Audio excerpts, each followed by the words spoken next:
की order paragraphs. सबसे पहले लाइंस रीड करेंगे।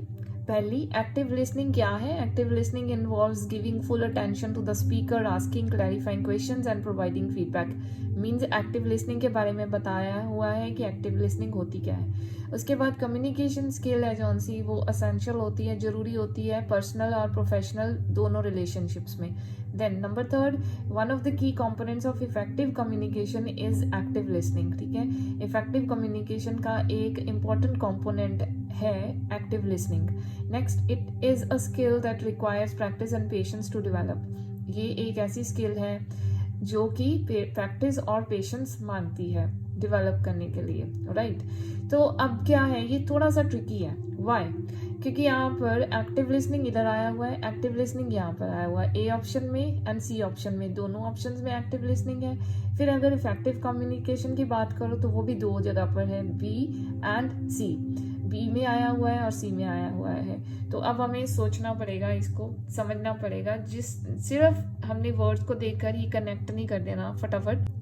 सेंस के हिसाब से हम लोगों ने इसका ऑर्डर करना है, रीऑर्डर करना है। ठीक है, तो जो सा इट है वो भी किसके लिए लगा हुआ है? या तो एक्टिव लिसनिंग के लिए लगा है या फिर उसके लिए लगा है इफेक्टिव कम्युनिकेशन के लिए। ये चीज़ भी हमने देखनी है। तो बेसिकली हमने दो चीज़ें देखनी है। एक तो ये कि ये जो सी इफेक्टिव कम्युनिकेशन है मेन इसके बारे में बात की गई है या एक्टिव लिसनिंग के बारे में बात की गई है। पहली चीज़ तो ये देखनी है हमने। नंबर टू, हमने ये देखना है कि ये जो इट लगा हुआ है वो किसके लिए लगा हुआ है, इफेक्टिव कम्युनिकेशन के लिए लगा हुआ है या एक्टिव लिसनिंग के लिए लगा हुआ है। ठीक है, तो अब हम स्टार्ट करते हैं इसका रीऑर्डर करना। सबसे पहले तो ये है कि एक्टिव लिसनिंग होती क्या है, right, this is the first one. उसके बाद कम्युनिकेशन स्किल का, इफेक्टिव कम्युनिकेशन का ये एक इम्पॉर्टेंट कंपोनेंट है क्या, एक्टिव लिसनिंग। नेक्स्ट आपका ये दो आ गए।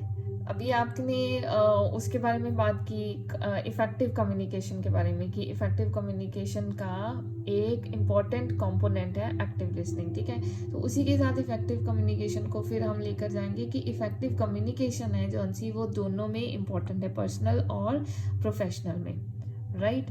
अब इफेक्टिव कम्युनिकेशन के लिए ही लगा हुआ है, इट इज अ स्किल। जो इफेक्ट कम्युनिकेशन है वही एक स्किल है जो कि प्रैक्टिस और पेशेंस के साथ डेवलप होती है। अब आप एक बारी फिर से समझे, एक्टिव लिसनिंग होती क्या है ये बताया। उसके बाद एक्टिव लिसनिंग है इफेक्टिव कम्युनिकेशन का मेन कंपोनेंट है।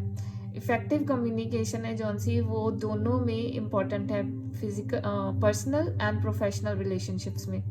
उसके बाद लास्ट कि ये इफेक्टिव कम्युनिकेशन है एक ऐसी स्किल है जिसको प्रैक्टिस और पेशेंस की ज़रूरत होती है डेवलप होने के लिए। मतलब ये जितनी ज़्यादा प्रैक्टिस करते हैं, जितनी ज़्यादा हम पेशेंस रखते हैं, उतनी ज़्यादा हमारी ये स्किल है जो सी वो डेवलप होती जाती है।